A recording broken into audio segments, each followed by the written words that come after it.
So, welcome, Margit. It's great to have you with us on the show today. Thank you so much for having me today.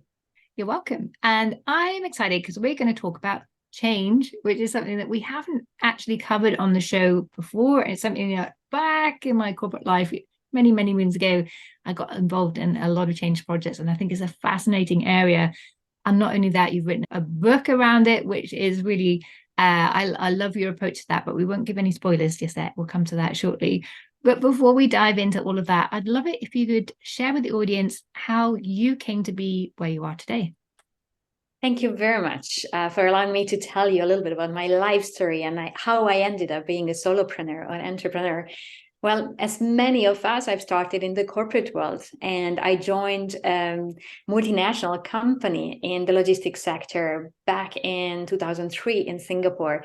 And this organization allowed me to move around the world. I worked in Belgium, in Germany. I lived in these places as well, but I had the opportunity to work on projects basically almost on all the continents.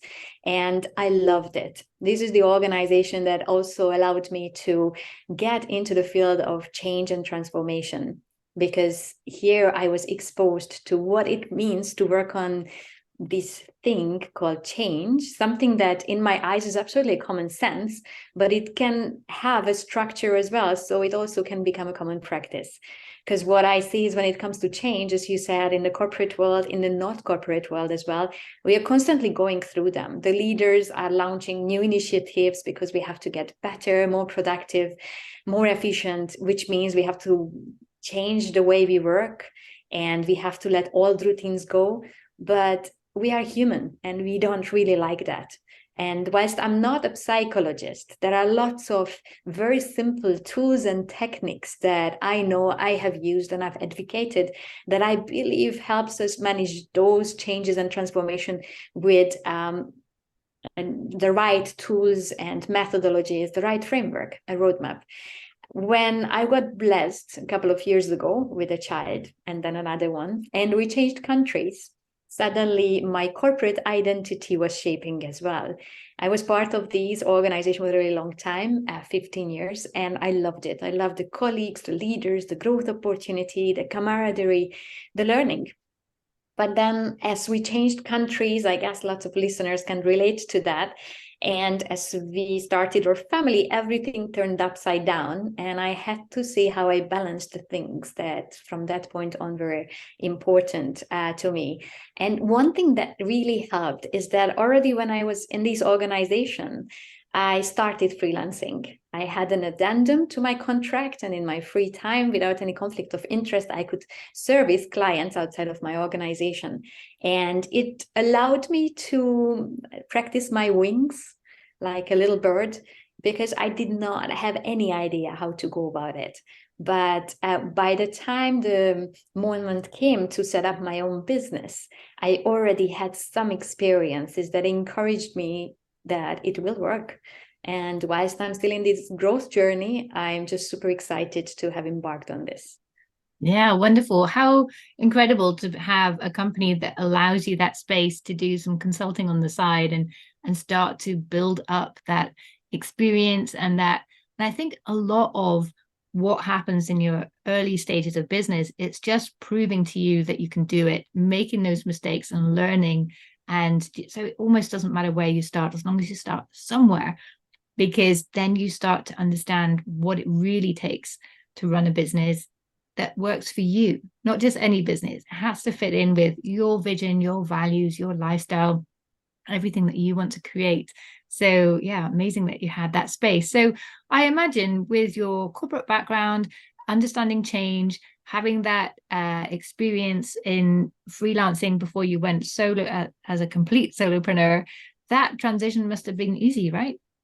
No, it wasn't at all. And I would say there are moments when I'm still missing certain things from being part of an organization. I am a social creator. I do gain a lot of energy, insights, and inspirations from others. And while working in an organization, you have the chance to meet people who really connect with you and people who don't. You, from both types, you get so many insights and ideas. And as a solopreneur, I have to make special efforts to have that extrovert energy of mine fulfilled. It hasn't been absolutely easy, but I've been with the conviction that this is for me to pursue right now. I would give you an example in 2016, so 2 years before setting up my own business as a solopreneur, but already doing some things on the side. I had a mentor, and as I was talking to him about an event I organized with a friend of mine to gather women and talking about women in leadership, I was really excited about it, and I admit that event was a failure in many ways. He said, like, did you realize, Margit, your eyes are shining, your voice has changed as you talked about this program that you are doing on the side. Have you ever thought about doing this fully, being a solopreneur? And my immediate reaction was that of denial. Like, I love my company, I love my team, my leader, the projects I do. Of course not. But that hint from my mentor really stayed with me. And it was kind of like a cute, funny bug in my head. It's like, maybe I should consider it.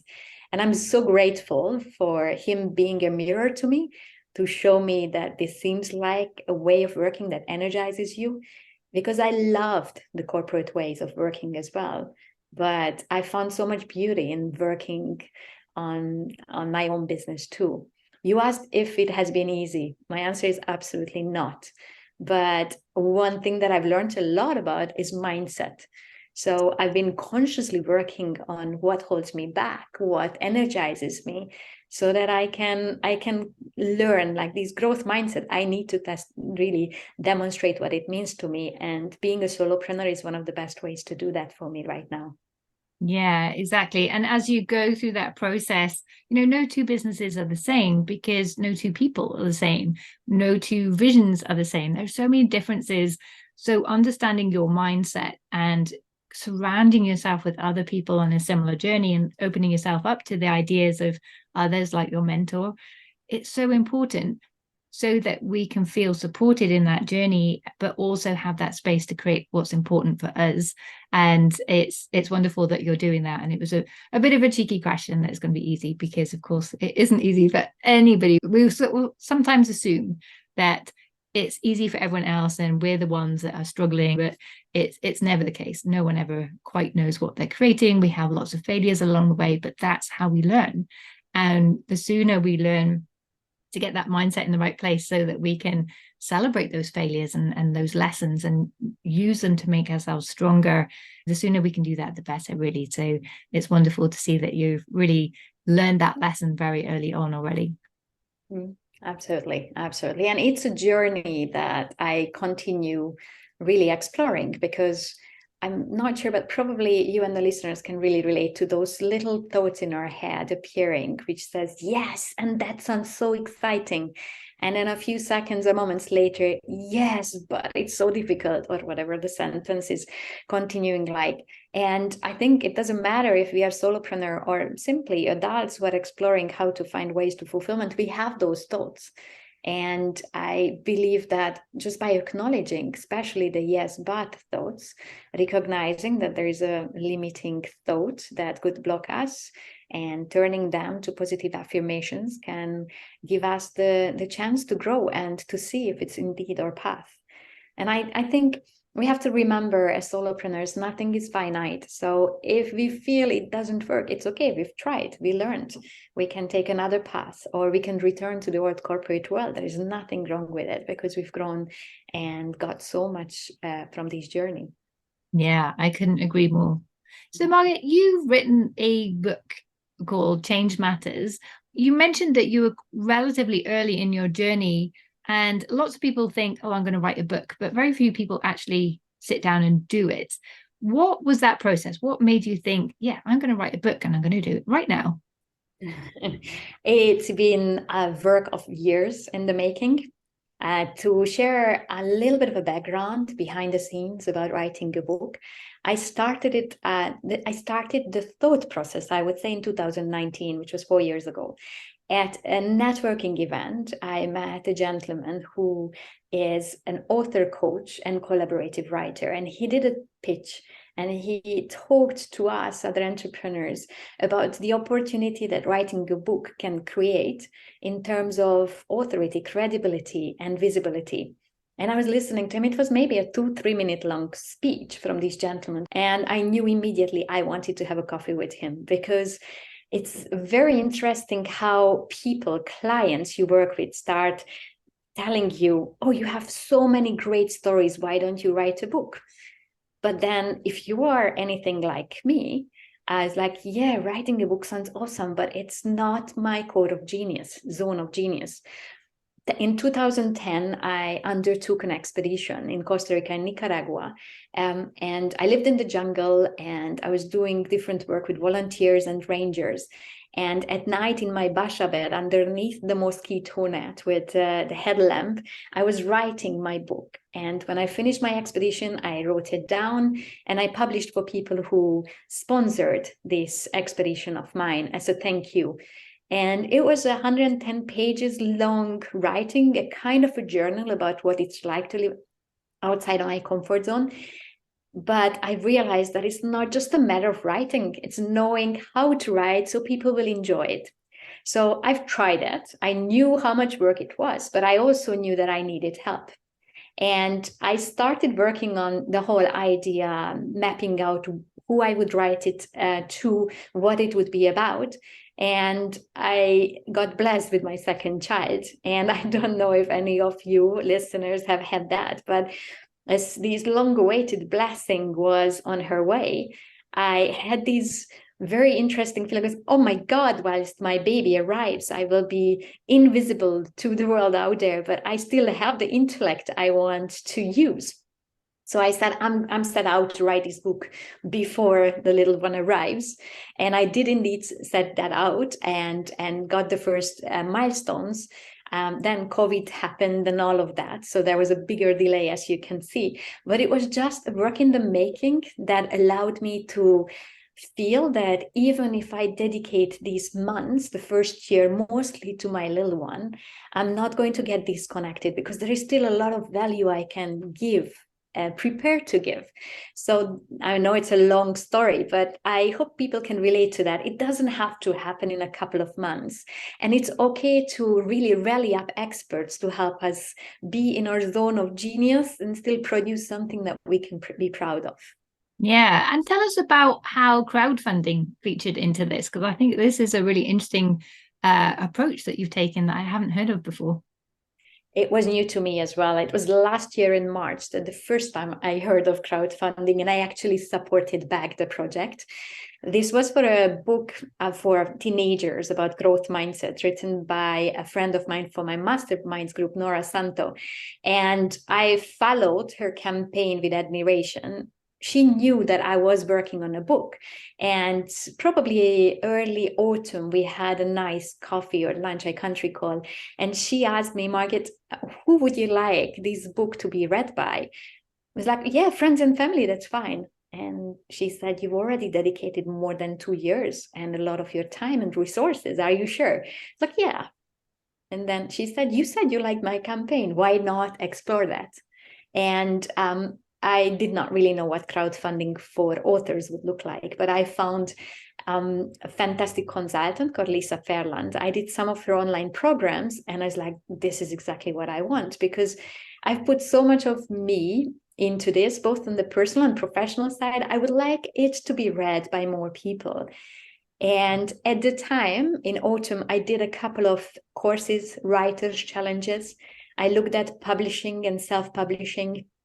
And as I explored publishing as well, I knew my proposal was not the most ideal proposal for some of the publishing houses that I considered. I explored what it is to do self-publishing, and I chose that path. But as you do your self-publishing, you have to endure all the work and extra costs. And it's like, I want to make it happen. I want to do it right, but I need backing so we can get enough resourcing for the last phases, which is not just printing and production, but the right formatting, the copywriting, the editing, the proofreading, second proofreading, the book cover, the illustrations. So it became a huge project. And that's how crowdfunding came to me. I started working with the consultant I just mentioned, And it's been one of my best courses I've ever done because it's so pragmatic. You learn what it takes to prepare for a 1 month launch, but already start working on it 5-6 months before to really build up the momentum. And I have to say, I did not know what I got myself into. That was a feeling, very odd feeling at times. But at the same time, in those 30 days of crowdfunding, I got a feeling of what it likes to put myself out there as an expert in the field, regardless of having so many more people who've got maybe more experience or different and really inspiring experiences. Just to put it out there, this is my gift to the world. Let's see if we can make people really facilitate transformations better. And crowdfunding, in my eyes, is much more about the mindset of the author than the actual money. And our campaign was successful thanks to the dozens of VIP members who were really behind the change. Over 220 people backing it, wanting a copy. Without it even being out to the public, it will be published on Amazon in June. I've already got 640 books pre-ordered. So these are numbers that I would have never even thought of ever reaching. And that's why I believe crowdfunding is a great way to work on our mindset as authors, to work on our mindset as freelancers, because the book is just a tiny bit of what I do, and to get the funding so we can do things we had never done before. Yeah, what a wonderful story and such an interesting approach. And why I wouldn't put crowdfunding and mindset together. Thanks to your experience, we can now see that it does so much more than just raise the money and make something possible for you. It also brings you an audience, brings you a tribe, and people who are really advocates, I guess, for your project, who want to see that succeed because they've really invested in it. And yeah, how wonderful. Absolutely. And one thing that I want to highlight is when you write a book, you might be labeled as an author, but you, Melitta, you are also a best-selling book author. So you know what it's like. It's just a value that people can choose to tap on, get to know you, learn from you. And then whether there's a continued discussion or not, we'll see. In my case, it's an opportunity to say, I take my topic seriously. I've learned so much and I'd like to share. Would you like to read it? The style of the book is really narrative storytelling. So 10 chapters, 10 stories from different parts of the world that I had the chance to live and work. Some are personal, living in the jungle. Some of them are crazy accidents, running into a quicksand in the Philippines, but always with a learning about what it means for us to lead changes. And when you do crowdfunding, it's not just saying, guys, buy my ebook, buy my audiobook, buy my paperback book, but also to say, I'm running workshops. Come and join me for this virtual workshop, or watch a recording, or sign up for a half-day workshop with me, or a full-day workshop with me, or a consulting assignment to come up with a strategic change roadmap. And I've got backers for all of those, which means I started having a discussion with clients and new clients about how I could help them. And I think the book itself, not just the crowdfunding, the book itself allows you with that credibility, that authority in the field, and the right visibility. So anyone who is a solopreneur, I want to say, if you're not a native speaker, if you're not a born writer, it's absolutely okay. Look at me. But it's possible, and it can really ignite the process. So yeah. I would definitely recommend. Yeah, absolutely. Thank you so much for sharing just the breadth of that experience as well, because I've had the same with my book. You know, it wasn't just putting the book out there, and I love that you call it a gift as well, because sometimes people are a little bit nervous of putting their thoughts together, structuring it in a book and getting it out there, because what if people don't like it? And well, maybe they won't, but you've got to think that it's such a gift for so many other people. Focus on the aspect of it, but that it does open so many other doors, makes so much else possible for you. And the word authority starts with author. It's the easiest way to, well, probably not, it's a very good way of building that authority, building that credibility and positioning in the market, especially if you're new. Because sometimes we feel, oh, I couldn't bring a book out until I've been in business years and already built that authority. But actually, you can do it the other way around. It's a bit like confidence. You know, we think we need confidence before we can do something, but actually confidence is what follows. You know, authority follows putting yourself out there, having these thoughts, becoming a thought leader, and presenting that to the world in a way that really helps other people and makes a difference and makes a change. So yeah, congratulations. Thank you. So what do you think other entrepreneurs out there, listeners of this show, could take away from your book? What's a big lesson about change that you think people miss, perhaps? I fundamentally believe that all of us have the answer on how to facilitate change as well. Normal solopreneurs, change leaders, or practitioners, it doesn't really matter. I believe that it is human to resist. Let's admit, we can't eliminate it, but we can manage all of those even difficult changes with respect and integrity.